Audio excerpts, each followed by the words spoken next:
디도서 1장 5절에서 9절까지 말씀입니다. 내가 그대를 크레타에 남겨둔 것은 남은 일들을 정리하고 내가 지시한 대로 성읍마다 장로들을 세우게 하려는 것입니다. 장로는 흠잡을 데가 없어야 하며 한 아내의 남편이라야 하며 그 자녀가 신자라야 하며 방탕하다거나 순종하지 않는다는 비난을 받지 않아야 합니다. 감독은 하나님의 청지기로서 흠잡을 데가 없으며 자기 고집대로 하지 아니하며 쉽게 성내지 아니하며 술을 즐기지 아니하며 폭행하지 아니하며 부정한 이득을 탐하지 아니하는 사람이라야 합니다. 오히려 그는 손님을 잘 대접하며 선행을 좋아하며 신중하며 의로우며 경건하며 자제력이 있으며 신실한 말씀의 가르침을 굳게 지키는 사람이라야 합니다. 그래야 그는 건전한 교훈으로 권면하고 반대자들을 반박할 수 있을 것입니다. 아멘. 여러분 아시는 대로 디도서는 디모데전서와 아울러 목회서신입니다. 목회서신. 우리도 읽어도 이제 은혜가 되지만 우선적으로 받은 사람이 디모데와 디도인데 두 사람은 젊은 목회자였습니다. 그래서 젊은 목회자에게 사도 바울이 목회는 이렇게 하는 게 좋겠다 이렇게 권면하고 지침으로 주는 편지가 디모데전서, 디도서, 목회서신입니다. 특별히 오늘 본문은 장로를 세울 때에 어떤 사람을 세울 것인가 지침을 주고 있는데요. 다음 주일에 우리가 공동의회를 앞두고 오늘 말씀을 살펴보고자 합니다. 그래서 오늘은 조금 딱딱할 수 있습니다. 장로와 집사와 권사의 직무가 무엇이며 또 어떤 사람을 세워야 하는지 좀 생각해 보고자 합니다. 직분자로 세워질 대상이 아니더라도 내가 주님의 교회를 섬기는 종이다, 나도 종이다, 그런 마음으로 이 말씀으로 우리의 삶과 우리의 마음과 우리의 섬김을 좀 점검해 보기를 원합니다. 본문으로 들어가기 전에 우리 교회는 가정교회를 지향하고 있고 또 목장에 목자 목녀가 있는데 굳이 장로와 집사와 권사를 세워야 하느냐 그런 의문이 조금 있을 수 있습니다. 거기에 대한 답을 5절에서 찾아볼 수 있는데요. 5절을 같이 한번 읽겠습니다. 시작. 내가 그대를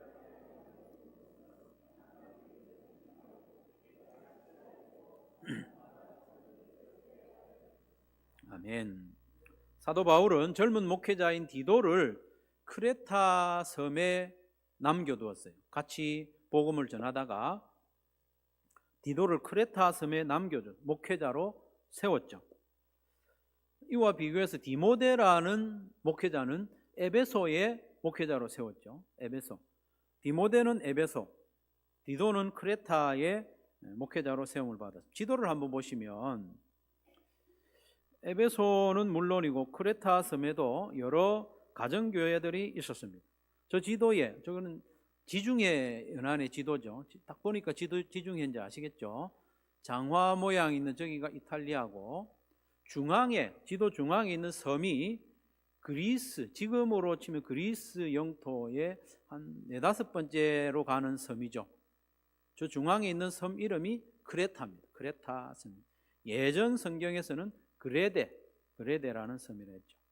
세번역 성경에서는 크레타라고 했는데 왜냐하면 왜 크레타라고 하는가 하면 요즘 저 섬 이름을 크레타라고 부르거든요. 세 가족이 성경을 읽을 때 그레데라고 읽는 것보다 지금 지도를 봤을 때 크레타 섬이라는 걸 알 수 있으면 좋잖아요. 저 지도에서 오른쪽으로 쭉 가면 이 손가락 이렇게 내미는 것 같은 섬이 또 하나 있죠.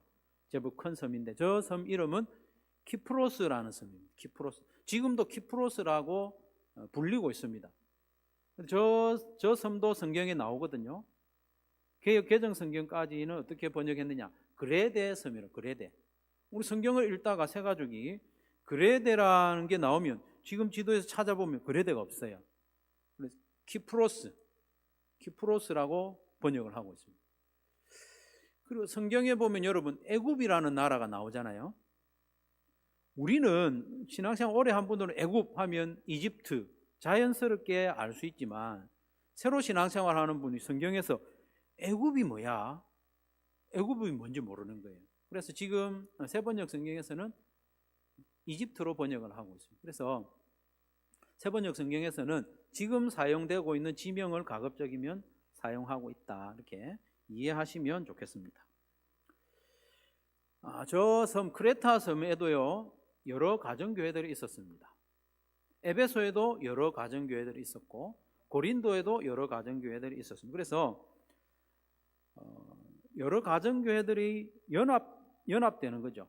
같이 한 교회니까 그 교회를 가리켜서 크레타에 있는 교회 이렇게 부르는 거예요. 에베소 교회 하면 에베소에 있는 여러 가정교회를 통칭하는 것이고, 고린도 교회 하면 고린도에 있는 가정교회들을 통칭하는 겁니다.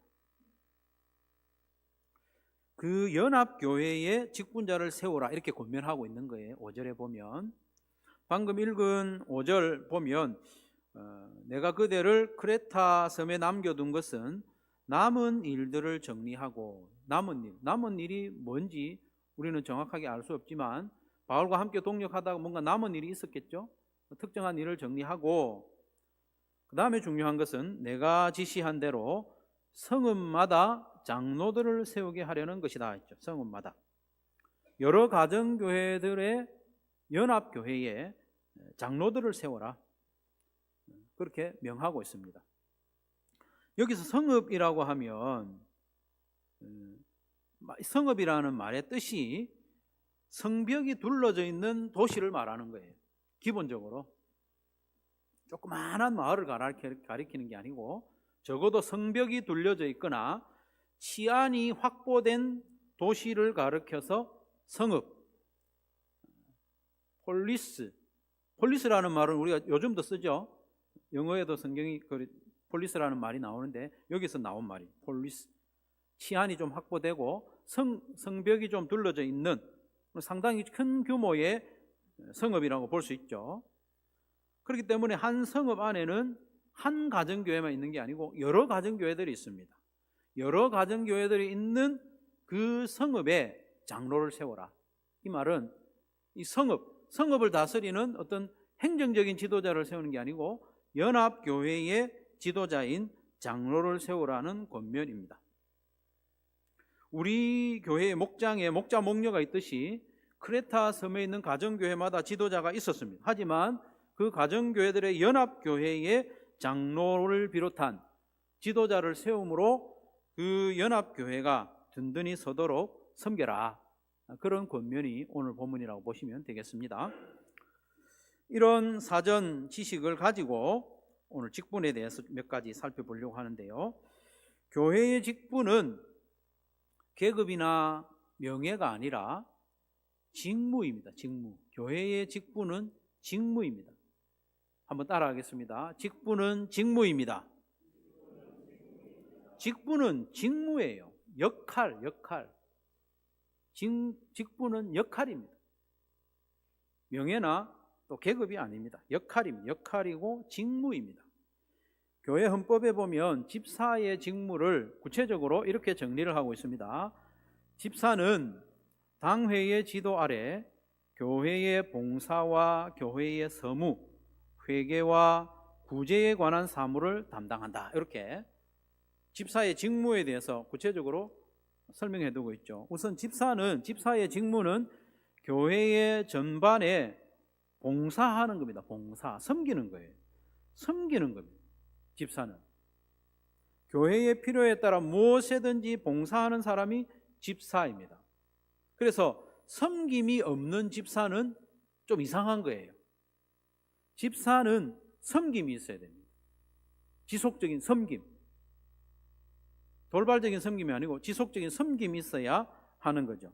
집사는 헬라어로 성경에 나오는 말로 디아코노스라는 단어인데요. 그 단어의 뜻이 뭐냐? 기본적인 뜻이 뭐냐 하면 식탁에서 시중드는 사람이라는 뜻이에요. 집사, 디아코노스는 식탁에서 시중드는 사람이에요. 그게 기본 뜻입니다. 별로 기분이 안 좋죠. 집사 안 하고 싶은 마음이 혹시 드는 거 아니에요? 나는 앉아서 밥 받아 먹고 싶은데 왜 서서 시중 들으라 하느냐. 그런 마음으로 섬기라는 겁니다. 사실 창세기 18장 8절 말씀해 보면 성경에 보면 최초로 집사의 일을 하는 사람이 나오는데 그 사람이 누구냐 하면 아브라함이에요. 아브라함이 99세 때 손님이 왔어요. 하나님과 천사들이 왔는데 그건 줄 모르죠. 나그네인 줄 알고 집에 초대해서 음식을 차려놓고 아브라함이 같이 앉아가지고 같이 먹은 게 아니에요. 99세 할아버지가 음식을 손님들이 먹는 동안에 옆에 서서 시중을 들은 거예요. 그게 집사의 그 이미지다는 거예요. 그러면 집사는 식사 관련 봉사만 하느냐? 그건 아닙니다. 그런 마음으로 섬기라는 거예요. 집사의 직무 중에 회계, 재정과 관련된 문제죠. 이 재정적인 문제는 아무한테나 맡길 수 없습니다. 새가족에게 맡길 수 없죠. 집사. 그리고 구제에 관한 사무를 담당하는데 그 비중이 상당히 커요. 집사의 기원은 아시는 대로 사도행전 6장에 보면 교회 안에 연약한 자들에게 공궤하고 구제하고 섬기는 일을 위해서 세움을 받았죠. 그렇기 때문에 집사는 교회 안에서 연약한 이들을 돌아보는 일을 해야 돼요. 집사는 자기 신앙 자기가 지키는 게 집사가 아니에요. 집사는 자기보다 연약한 사람, 힘든 사람 돌아보고 섬기고 격려하고 그렇게 하는 게 집사의 일이다. 그 일을 기쁘게 해야 한다는 것입니다. 그리고 권사는 성경에 명시적으로 나오는 직분은 아니에요. 그렇지만 교회의 역사적으로 교회의 역사에서 필요에 따라 만들어진 여성도의 직분입니다. 권사의 직무에 대해서 교회 헌법에 이렇게 정리하고 있습니다. 권사는 당회의 지도 아래 교인을 신방하되 특히 병자와 궁핍한 자, 환난 당한 자, 시험 중에 있는 자와 연약한 자를 위로하고 격려하며 교회의 덕을 세우기 위하여 힘쓴다. 교회의 권사와 집사는 연약한 자들을 돌아보는 일을 주로 합니다. 신방하는 거죠.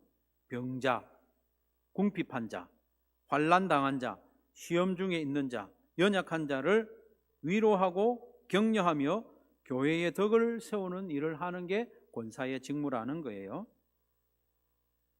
여러분 한번 생각해 보십시오. 위로하고 격려하고 또 덕을 세우는 일을 주로 우리는 어떤 행위를 통해서 합니까? 한번 생각해 보십시오. 연약하고 낙심하고 이런 사람들을 우리가 위로하고 격려하고 교회의 덕을 세우는 일을 구체적으로 우리가 어떤 행위를 통해서 가장 많이 합니까? 예? 예? 그렇죠. 말로 거의 대부분 합니다. 다른 걸로도 하지만 거의 대부분 말로 합니다. 그래서 권사뿐만 아니라 모든 직분자는 또 좀 더 폭을 넓히면 모든 성도는 말을 잘 해야 돼요. 말을 조심해야 합니다. 교회의 덕을 세우고 싶다면 말을 조심해야 됩니다. 누군가를 위로하고 격려하고 싶다면 말을 조심해야 됩니다. 그 가운데 말을 좀 줄이는 게 좋습니다. 잠언 10장 19절에 보면 말이 많으면 허물을 면키 어려우나 그 입술을 제어하는 자는 지혜가 있는 자다. 우리 모두 기본적으로 내가 하는 말은 좀 줄이고 듣는데 힘을 쓰면 좋겠습니다. 성경에 그런 말씀이 많잖아요. 사람마다 말하기는 더디하고 듣기는 속히 하라. 그래서 내가 좀 말이 좀 많다 싶으면 누가 내한테 너 말 많다 이렇게 말 안 해도 제가 좀 알잖아요. 자기가. 내가 좀 말이 많다 싶은 분은 대화를 할 때 이런 지혜를 좀 발휘하면 좋겠습니다. 내가 말하는 비중을 n분의 1에 맞추도록 애를 좀 쓰셔야 돼요. n분의 1. 둘이서 대화를 한다. 그럼 내가 절반 이야기하고 절반은 내가 듣는 데 시간을 사용해요. 꼭 그렇게 뭐 2분의 1 시간 재고 이렇게 할 건 아니지만 n분의 1을 넘지 않도록 하는 게 지혜로운 겁니다. 3명이서 대화를 한다. 그러면 내가 말하는 건 한 3분의 1, 듣는 건 3분의 2 정도. 5명이 대화를 한다. 그러면 내가 말하는 건 한 5분의 1 정도. n분의 1을 지키도록 한번 애를 써보십시오. 그러면 자기한테 좋습니다. 내가 훨씬 더 매력적인 사람이 됩니다. 잘 들어주는 사람이 매력적인 사람이에요. 매력적인 사람입니다.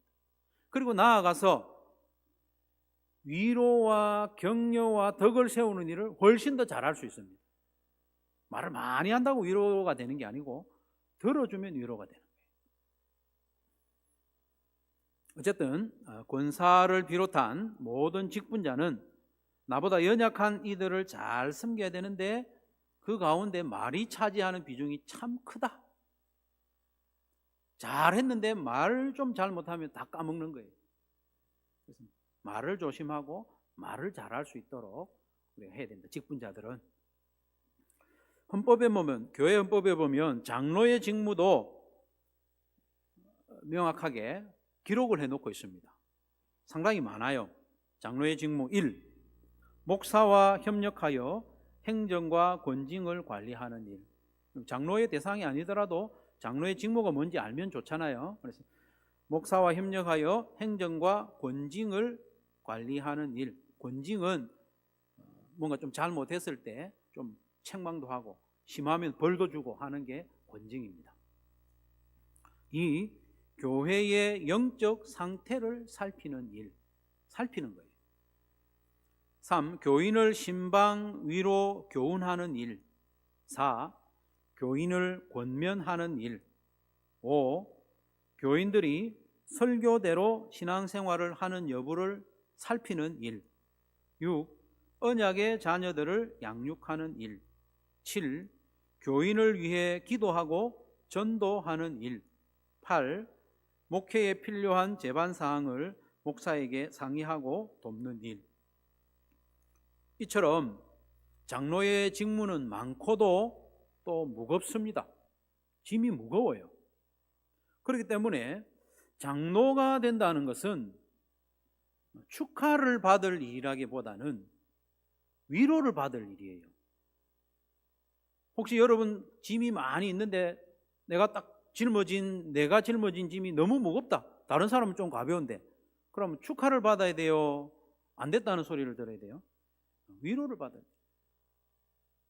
그러니 다음 주일 공동의회 때 혹시 내 마음에 살짝 기대를 하고 있었는데 장로가 되지 않더라도 그건 낙심할 일이 아니고 오히려 감사할 일입니다.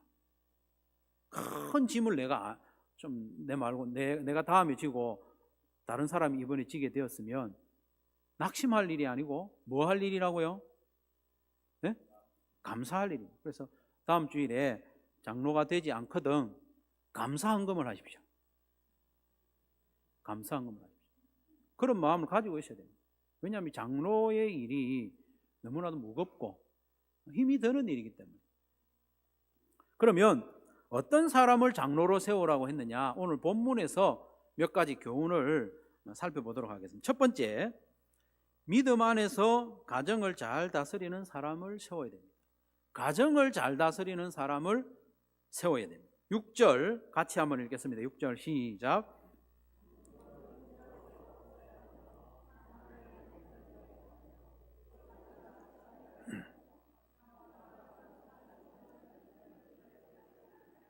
아멘. 아멘 하겠습니다. 아멘. 첫 구절부터 상당히 부담스럽죠. 장로는 흠잡을 데가 없어야 하며 우리 흠이 없는 사람이 누가 있습니까? 다 흠이 많은데. 그런데 여기서 흠잡을 데가 없다는 말은 조그마한 죄도 없다 그런 말은 아니에요. 에베소서 1장 4절에 보면 예수님의 십자가 은혜로 우리 성도들이 흠이 없게 됐잖아요. 그런 의미에서 흠이 없다는 말이 아니고 신앙생활과 일상생활에서 비난받을 만한 일이 없다. 책망받지 않을 정도가 돼야 된다 이 말이에요. 하나님 보실 때도 흠잡을 데가 없어야 된다. 그런 정도가 아니고, 여기서 말하는 흠이 없다는 말은 일상생활 가운데 무흠해야 됩니다. 무흠. 왜냐하면 장로는 부득이하게 신앙적인 어떤 일에 권면을 해야 할 때도 있고, 또 심지어는 어떤 성도의 드러난 죄에 대해서 벌을 주는 권징을 해야 할 수도 있기 때문에 흠이 없어야 됩니다. 당신이나 잘하지 뭐 이런 말을 들을 정도의 사람은 안 된다는 거예요. 그래서 비난을 받거나 책망받을 만한 일이 없는 사람을 세우라. 장로의 자격 중에서도요, 헌법에 보면 세례를 받은 후에 7년 동안 무흠히 신앙생활한 사람을 세우라. 여기서 무흠이라는 것은 아침부터 저녁까지 전혀 죄를 안 짓는 그런 사람이 아니고, 생활이나 신앙생활에서 비난받고 책망받을 일이 없는 사람. 그러면서 어떤 사람을 세우라 하느냐? 가정을 잘 다스리는 사람을 세우라. 믿음 안에서 정상적인 믿음의 가정을 이룬 사람이어야 한다. 한 아내의 남편, 우리 다 한 아내의 남편이지 뭐 이렇게 생각할 수 있는데, 당시에는 일부 다처가 많이 있었거든요. 그래서 교회의 지도자는 세상의 윤리적으로 봤을 때도 훨씬 높은 수준의 윤리를 요구한다는 거예요. 정상적인 믿음의 가정에 남편이어야 된다. 그리고 자녀를 믿음으로 잘 양육해야 한다는 거예요. 그 자녀가 신자라야 하며, 또 그 자녀가 방탕하다거나 순종하지 않는다는 비난을 받지 않는 자라야 한다는 거예요. 자녀가 엉망이면 문제가 된다 이 말이에요. 저희 아버지도 장로로 심호하셨거든요. 그래서 제가 어릴 때 저희 형제가 8명이니까 신앙생활 똑바로 안 하는 형제도 있었고, 지금은 아니지만 또 사고 치는 형제들도 들어 있었거든요. 그럴 때마다 제가 마음에, 제가 장로도 아닌데 부담이 됐어요. 야, 우리 아버지 장로 그만둬야 되는 거 아닌가? 실제로 그런 생각을 했어요. 물론 뭐 자녀가 사고를 한번 칠 때마다 장로를 그만두게 되면 뭐 장로 할 사람 누가 있겠습니까만은, 저는 그렇게 생각이 들었어요. 이런 말씀들을, 설교를 들으면서. 세월이 지나고 보니까, 야, 참 우리 아버지가 장로의 직분을 감당하는데 마음이 참 무거웠겠다, 우리 자녀들 때문에. 그런 생각을 했었어요. 그래서 디모데전서 3장 5절에 보면, 자기 가정을 다스릴 줄 모르는 사람이 어떻게 하나님의 교회, 하나님의 교회는 하나님의 가정이거든요, 하나님의 가정을 돌볼 수 있겠습니까? 일단 믿음 안에서 가정을 잘 다스리는 사람을 세워라, 그렇게 말씀하고 있습니다. 두 번째로, 가정을 잘 다스릴 뿐만 아니라 자기를 잘 다스리는 사람을 세우라고 하고 있습니다. 자기를 잘.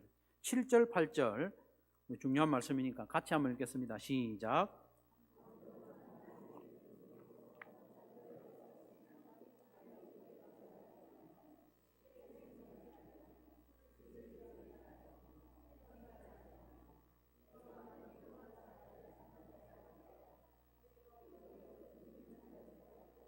선행을 좋아하며 신중하며 의로우며 경건하며 자제력이 있어야 합니다.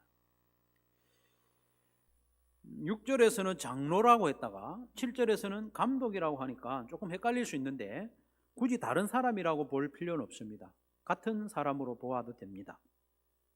장로는 연령적으로 좀 연장자라는 거기에 방점을 둔 칭호이고, 감독은 장로가 하는 일, 직무에 방점을 둔 칭호라고 보면 되겠습니다. 장로는 주로 뭘 합니까? 살피는 일을 합니다. 감독하는 일을 하는 거예요. 목사뿐만 아니라 장로도 성도를 살피는 일을 합니다. 장로의 두 번째 직무가 뭡니까? 교회의 영적인 상태를 살피는 일. 다섯 번째 직무는 교인들이 설교대로 신앙생활을 하는 여부를 살피는 일을 장로가 해야 되는 거예요. 장로는 교회와 성도를 살피는 일을 해야 하기 때문에 먼저 자기를 살펴야 되는 거예요. 그렇지 않아요? 다른 사람을 살피기 전에 나를 살펴야 돼요. 다른 사람을 다스리기 전에 나를 다스려야 돼요. 자기를 다스리는 모습을 여러 가지로 오늘 본문에 열거를 하고 있는데 그 첫 번째가 뭡니까? 자기 고집대로 하지 아니하며 라고 했습니다.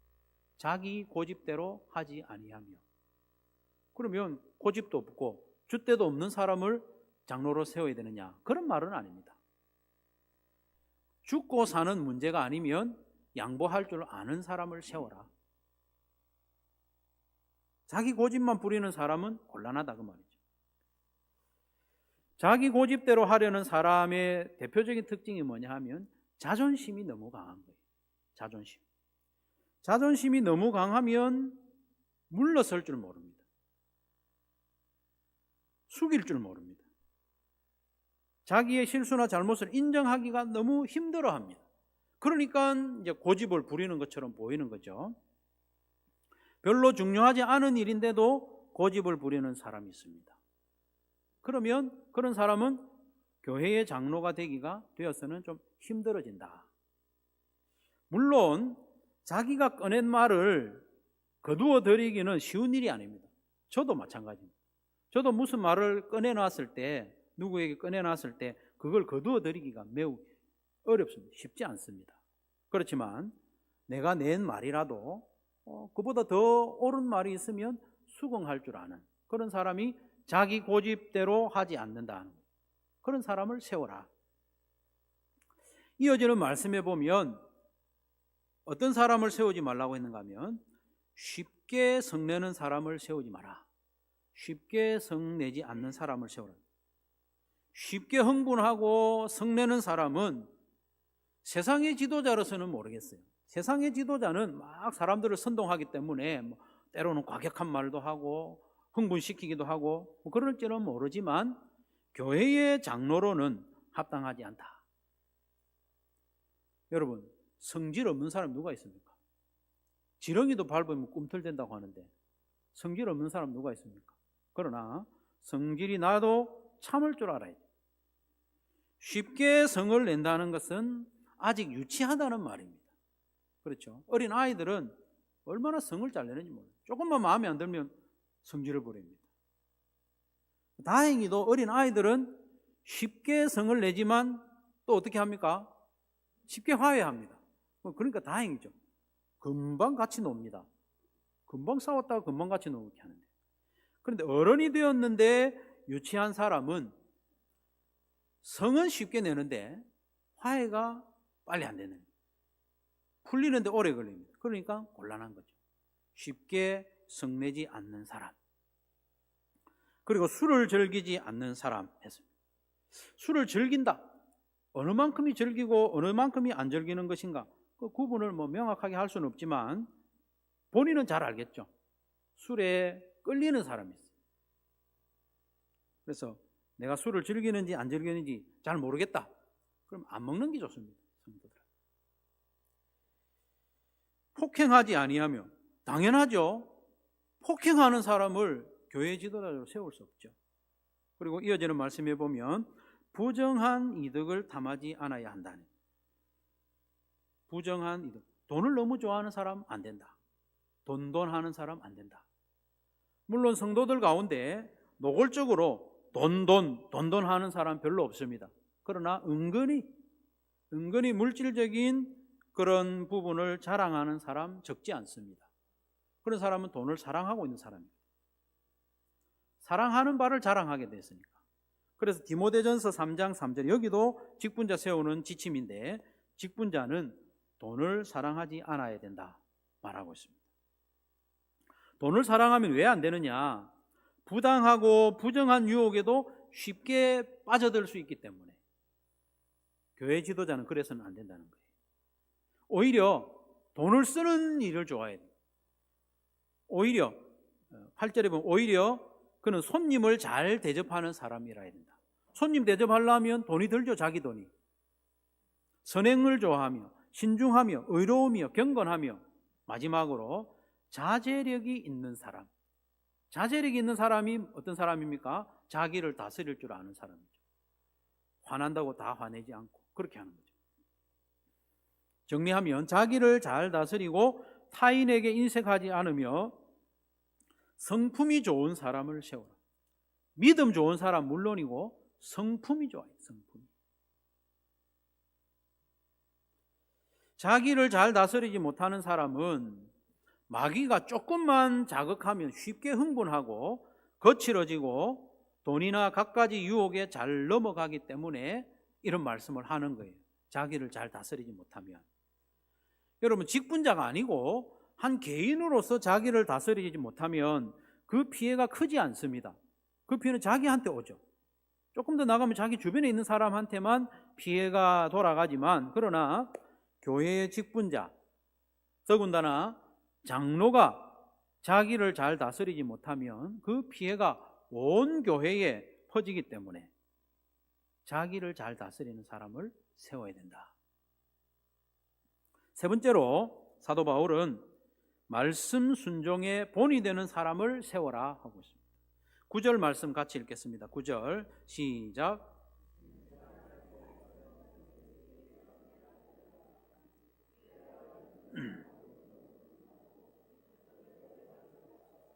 아멘.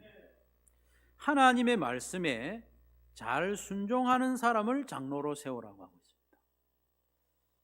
왜냐하면 장로가 먼저 순종하는 사람이 되어야 다른 사람을, 성도들을 권면할 수 있기 때문입니다.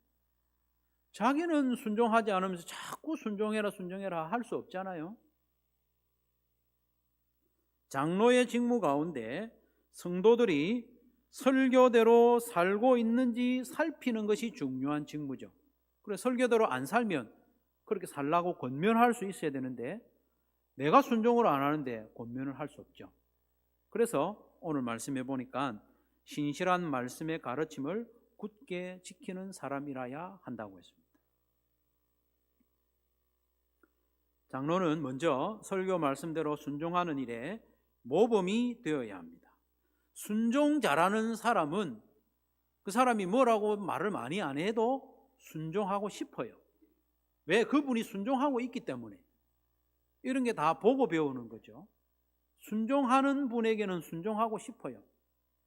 근데 순종 안 하는 사람이 자꾸 순종해라 하면 괜히 옳은 말을 해도 순종하기 싫은 거죠. 그래서 말씀에 순종하는 본이 되는 사람을 세우라고 하고 있습니다.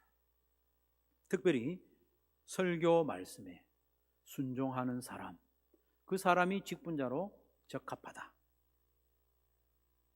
성도 여러분, 다음 주일에 공동의회가 있는데요, 직분자는 잘 하겠다고 약속하는 사람을 세우는 게 아닙니다.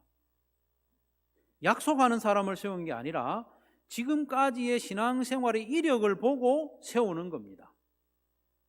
그래서 디모데전서 3장 10절에 보면 사람을 먼저 시험하여 보고 책망받을 일이 없으면 직분자로 세우라고 하고 있습니다.